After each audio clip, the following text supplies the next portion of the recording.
Hi hello ನಮಸ್ಕಾರ ನನ್ನ ಎಲ್ಲ ಯೂಟ್ಯೂಬ್ ಫ್ಯಾಮ್ಗೆ welcome back to my channel. ನಾನಿವತ್ತು ಇಲ್ಲಿ ಮನೆಯಲ್ಲೇ ಈಸಿಯಾಗಿ ಹೇಗೆ ಮೈಸೂರು ಪಾಕ್ ಮಾಡ್ಕೊಳ್ಳೋದು ಅಂತ ತೋರಿಸ್ತಾ ಇದ್ದೀನಿ. ಅದನ್ನು 1 ಡ್ರಾಪ್ ತುಪ್ಪನ ಯೂಸ್ ಮಾಡಿದೆ. ತುಪ್ಪ ಹಾಕಿ ಮಾಡಿದಷ್ಟು ಟೇಸ್ಟು ಅಂತ ಹೇಳ್ಬೋದು.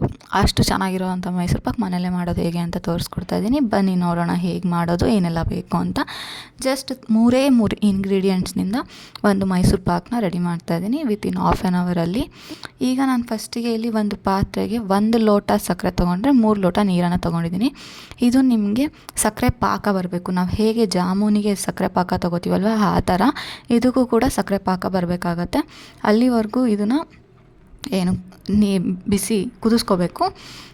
ಇವಾಗ ಹೇಗೆ ನಾವು ನೋಡ್ತೀವಲ್ಲ ಜಾಮೂನಿಗೆಲ್ಲ ಸಕ್ಕರೆ ಪಾಕ ಬಂದಿದೆಯಾ ಅಂತ ಅಂದ್ಬಿಟ್ಟು ಆ ಥರ ಇದು ಸಕ್ಕರೆ ಪಾಕ ಬಂದಮೇಲೆ ನಾನು ಇಲ್ಲಿ ಇದು ಪಾಕ ಬರೋದ್ರೊಳಗೆ ಇದ್ರ ಪಕ್ಕ ಇನ್ನೊಂದು ಗ್ಯಾಸ್ ಸ್ಟವ್ ಮೇಲೆ ಒಂದು ಪಾತ್ರೆಯಲ್ಲಿ ಎಣ್ಣೆನ ಬಿಸಿಗೆ ಇಟ್ಕೊಂಡಿದ್ದೀನಿ. ಎಣ್ಣೆ ಬಿಸಿನೇ ಇರಬೇಕು, ಹಾಗಾಗಿ ತಣ್ಣ ಇದ್ದರೆ ಮೈಸೂರು ಪಾಕ್ ಅಷ್ಟು ಟೇಸ್ಟಾಗಿ ಬರೋಲ್ಲ, ಹಾಗೆ ಗಂಟಾಗುತ್ತೆ ಅನ್ನೋ ಕಾರಣಕ್ಕೆ ಎಣ್ಣೆ ನೀವು ಫುಲ್ ಪ್ರೊಸೀಜರ್ ಮೈಸೂರು ಪಾಕ್ ಮುಗಿಯೋ ತನಕನೂ ಎಣ್ಣೆ ಬಿಸಿ ಆಗ್ತಾನೇ ಇರಬೇಕು. ಹಾಗಾಗಿ ಈ ಕಡೆ ಎಣ್ಣೆ ಬಿಸಿಗೆ ಇಟ್ಕೋತಾ ಇದ್ದೀನಿ. ಈ ಕಡೆ ಇಲ್ಲಿ ಆಲ್ಮೋಸ್ಟ್ ಸಕ್ಕರೆ ಪಾಕ ಬಂದಿದೆ. ಈಗ ಬಂದಿರೋ ಸಕ್ಕರೆ ಪಾಕಕ್ಕೆ ನಾನು ಸಕ್ಕರೆ ತೊಗೊಂಡಿದ್ದೀನಲ್ಲ ಅದೇ ಲೋಟದಲ್ಲೇ 1 ಲೋಟ ಕಡಲೆ ಹಿಟ್ಟನ್ನ ತೊಗೊಂಡಿದ್ದೀನಿ. ಇದು 1 ಲೋಟದಲ್ಲೇ ಆಲ್ಮೋಸ್ಟ್ 30 ಪೀಸ್ ಮಾಡ್ಕೊಬೋದು ಮೈಸೂರು ಪಾಕು. ಇದು ಕಡಲೆ ಹಿಟ್ಟು ಹಾಕಾದ್ಮೇಲೆ ನೀಟಾಗಿ ಕೈ ಆಡಬೇಕು.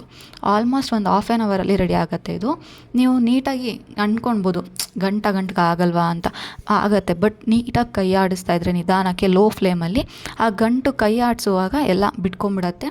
ಹಾಗೆ ನಿಮಗೆ 10 ಮಿನಿಟ್ಸ್ ಕಡಲೆ ಹಿಟ್ಟು ಹಾಕಿ ಕೈ ಆಡಿಸ್ತಾ 10 ಮಿನಿಟ್ಸ್ ಆದಮೇಲೆ ಒಂದೊಂದೇ ಸೌಟು ಅನ್ನೋಗೆ ಬಿಸಿ ಇರೋ ಎಣ್ಣೆನ ಹಾಕೋತಾ ಇರಬೇಕು. ಇಲ್ಲಿ ಆಲ್ಮೋಸ್ಟ್ 200 ಗ್ರಾಮ್ ಆಯಿಲ್ನ ತೊಗೊಂಡಿದ್ದೀನಿ ನಾನು. ನೀವು ಆಯಿಲ್ನ ಒಂದೇ ಸಲ ಹಾಕ್ಕೋಬಾರ್ದು. 1 ಸ್ಪೂನ್ ಹಾಕ್ಕೊಂಡು ನೀಟಾಗಿ 5 ಮಿನಿಟ್ಸ್ ಕೈ ಆಡಿ ಮತ್ತೆ 1 ಸ್ಪೂನ್ ಹಾಕ್ಕೊಂಡು ಕೈ ಆಡಿ ಆ ಥರ ಪ್ರೊಸೀಜರಲ್ಲಿ ಮಾಡಿದ್ರೇ ಟೇಸ್ಟ್ ಚೆನ್ನಾಗಿ ಬರುತ್ತೆ. ಹಾಗೆ ಎಣ್ಣೆ ಎಷ್ಟು ಬೇಕಾಗುತ್ತೆ ಅನ್ನೋದು ನಿಮಗೆ ಗೊತ್ತಾಗುತ್ತೆ. ಸುಮ್ಮನೆ ಒಂದೇ ಸಲ 200 ಗ್ರಾಮ್ ಒನ್ ಟೈಮ್ಗೆ ಹಾಕಿಬಿಟ್ರೆ ಅದು ನಿಮಗೆ ಕನ್ಸಿಸ್ಟೆನ್ಸಿನೂ ಗೊತ್ತಾಗಲ್ಲ, ಮತ್ತು ಅದೇನು ನಿಮಗೆ ಟೆಕ್ಸ್ಚರ್ ಬರಬೇಕಲ್ಲ ಮೈಸೂರು ಪಾಕ್ದು ಅದು ಬರಲ್ಲ. ಹಾಗಾಗಿ ಆಮೇಲೆ ನೀವು ಅನ್ಕೊತಿರ್ಬೋದು ಕಡಲೆ ಹಿಟ್ಟು ಹಾಕಿದ್ರೆ ಹಸಿ ವಾಸನೆ ಏನೂ ಬರಲ್ಲ, ಹಸಿ ವಾಸನೆನೂ ಇರೋಲ್ಲ. ಏಕೆಂದರೆ ಇದು ಬಿಸಿ ಎಣ್ಣೆ ಹಾಕಿ ಹಾಗೆ ಪಾಕ ಬಂದಿರೋ ಸಕ್ಕರೆ ಇರುತ್ತಲ್ವ, ಸಕ್ಕರೆ ಪಾಕದಲ್ಲಿ ಕಡಲೆ ಹಿಟ್ಟು ಹಾಕೋದ್ರಿಂದ ಯಾವುದೇ ರೀತಿಯಾದಂಥ ಹಸಿ ವಾಸನೆ ಕೂಡ ಬರೋದಿಲ್ಲ. ಹಾಗೆ ಮೈಸೂರು ಪಾಕ್ ತುಂಬ ಟೇಸ್ಟಿಯಾಗಿ ಬರುತ್ತೆ. ಯಾರೂ ಹೇಳಲ್ಲ ಬರೀ ಕುಕ್ಕಿಂಗ್ ಆಯಿಲ್ ಹಾಕಿ ಮೈಸೂರು ಪಾಕ್ನ ಮಾಡಿದ್ದೀವಿ ಅಂತ, ತುಪ್ಪ ಹಾಕ್ಬಿಟ್ಟು ಮೈಸೂರು ಪಾಕ್ ಮಾಡಿದ್ದೀವಿ ಅಂತಲೇ ಹೇಳ್ತಾರೆ ತಿನ್ನೋರೆಲ್ಲ.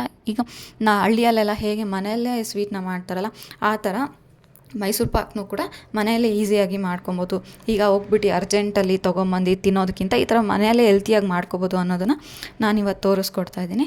ಹೀಗೆ ಕೈ ಆಡಿಸ್ತಾ ಇರೋದ್ರಿಂದ ಯಾವುದೇ ರೀತಿ ಗಂಟಾಗಲ್ಲ. ಹಾಗೆ ಎಣ್ಣೆ ಎಷ್ಟು ಬೇಕಾಗತ್ತೆ ಅನ್ನೋ ಕ್ವಾಂಟಿಟಿ ನಿಮಗೆ ಗೊತ್ತಾಗುತ್ತೆ. ಹಾಗೆ ಆ ಟೆಕ್ಸ್ಚರ್ ಬಂದಿದೆಯಲ್ಲ ಮೈಸೂರು ಪಾಕ್ದು ಅದನ್ನು ನಿಮಗೆ ಗೊತ್ತಾಗುತ್ತೆ.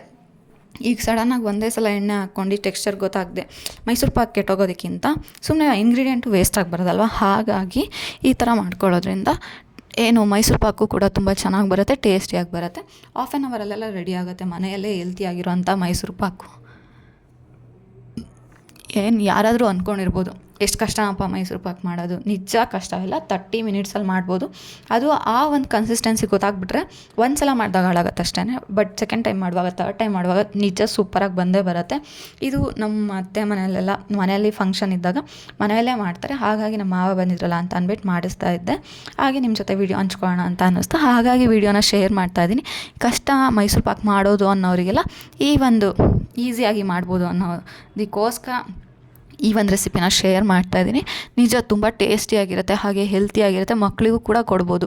ಸ್ವೀಟು ಹೊರ್ಗಡೆಯಿಂದ ತಂದಿದ್ದು ಕೊಡೋದಕ್ಕಿಂತ ಈ ಥರ ಮನೇಲಿ ಮಾಡಿಬಿಟ್ಟು ಕೊಟ್ಟರೆ ತುಂಬ ಚೆನ್ನಾಗಿರುತ್ತೆ, ಹಾಗೆ ಟೇಸ್ಟಿಯಾಗಿರುತ್ತೆ. ಹಾಗೆ ಇದು ಆಲ್ಮೋಸ್ಟ್ ಡನ್ ಅಂತ ಹೇಳ್ಬೋದು. ನಿಮಗೆ ಕನ್ಸಿಸ್ಟೆನ್ಸಿ ಗೊತ್ತಾಗ್ತಾ ಇರುತ್ತೆ. ಅದೇ ಮೇನ್ ಆಯಿಲ್ ಹಾಕ್ಕೊಳ್ಳೋದಷ್ಟೇ. ಒಂದೇ ಸಲ ಹಾಕೊಳ್ಳೋಕ್ಕಿಂತ ಒಂದೊಂದು ಸೌಟ್ ಅಂತ ಹಾಕ್ಕೊಂಡ್ರೆ ನಿಮಗೆ ಕನ್ಸಿಸ್ಟೆನ್ಸಿ ಗೊತ್ತಾಗುತ್ತೆ. ಆಗಲೇ ಟೇಸ್ಟ್ ಕೂಡ ತುಂಬ ಚೆನ್ನಾಗಿ ಬರುತ್ತೆ. ಈ ಥರ ಕೈ ಆಡಿಸಿ ಇವಾಗ ಆಲ್ಮೋಸ್ಟ್ ಡನ್. ಇದು ಈ ಕನ್ಸಿಸ್ಟೆನ್ಸಿಗೆ ಬಂದರೆ ನೆಕ್ಸ್ಟ್ ಇದನ್ನು ತಟ್ಟೆಗೆ ಶಿಫ್ಟ್ ಮಾಡ್ಕೊಂಡು 10 to 15 ಮಿನಿಟ್ಸ್ ಬಿಟ್ಟಾದಮೇಲೆ ಕಟ್ ಮಾಡ್ಕೊಳ್ಳೋದು. ಆಮೇಲೆ 10 to 15 ಮಿನಿಟ್ಸ್ ಆದಮೇಲೆ ಕಟ್ ಮಾಡಿ ಮತ್ತೆ 15 ಮಿನಿಟ್ಸ್ ಆದಮೇಲೆ ಫುಲ್ ಕಟ್ ಮಾಡಿ ಪ್ಲೇಟ್ಸಿಂದ ರಿಮೂವ್ ಮಾಡಿದ್ರೆ ಆಯಿತು. ತುಂಬ ಚೆನ್ನಾಗಿ ತುಂಬ ಕ್ರಿಸ್ಪಿಯಾಗಿ ಜೇನಿನ ಜೇನು ಗೂಡು ಕಟ್ಟಿರುತ್ತಲ್ಲ ಆ ಥರನೇ ಇರುತ್ತೆ ಟೆಕ್ಸ್ಚರ್ ಮಾತ್ರ. ಮತ್ತು ಮುರಿವಾಗಲೂ ಅಷ್ಟೇ ಸಾಫ್ಟಾಗಿ, ತಿನ್ನೋಕ್ಕೂ ಸಾಫ್ಟಾಗಿ ಸಖತ್ತಾಗಿರುತ್ತೆ. ನನಗಂತೂ ಸಖತ್ ಇಷ್ಟ. ಹಾಗಾಗಿ ಆಲ್ಮೋಸ್ಟ್ ನನ್ನ ಮಾವ ಬಂದಾಗ ಅಥವಾ ನಾವು ಊರಿಗೆ ಹೋದಾಗ ಮನೆಯಲ್ಲೇ ಮೈಸೂರು ಪಾಕ್ ಮಾಡಿಸೋದನ್ನು ಪ್ರಿಫರ್ ಮಾಡ್ತೀನಿ. ನೀವು ಎಲ್ಲ ಟ್ರೈ ಮಾಡಿ. ಒಂದು ಮೈಸೂರು ಪಾಕು ತುಂಬ ಟೇಸ್ಟಿಯಾಗಿ ತುಂಬ ಚೆನ್ನಾಗಿರುತ್ತೆ, ನಿಮಗೂ ಎಲ್ಲ ಇಷ್ಟ ಆಗುತ್ತೆ. ಈ ಒಂದು ಸ್ಪೆಷಲ್ ವಿಡಿಯೋ ನಿಮಗಾಗಿ ಮೈಸೂರು ಪಾಕ್ದಾಗಿತ್ತು. ನಿಮಗೆಲ್ಲ ಇಷ್ಟ ಆಗಿದೆ ಅಂತ ಅಂದ್ಕೊಳ್ತೀನಿ. ಇಷ್ಟ ಆಗಿದ್ದರೆ ಲೈಕ್ ಮಾಡಿ. ಹಾಗೆ ನನ್ನ ಚಾನಲ್ನ ಯಾರು ಸಬ್ಸ್ಕ್ರೈಬ್ ಆಗಿಲ್ಲ ದಯವಿಟ್ಟು ಸಬ್ಸ್ಕ್ರೈಬ್ ಆಗಿ. ನಿಮ್ಮ ಫ್ಯಾಮಿಲಿ ಫ್ರೆಂಡ್ಸ್ಗೂ ಕೂಡ ನನ್ನ ಚಾನಲ್ನ ಶೇರ್ ಮಾಡಿ.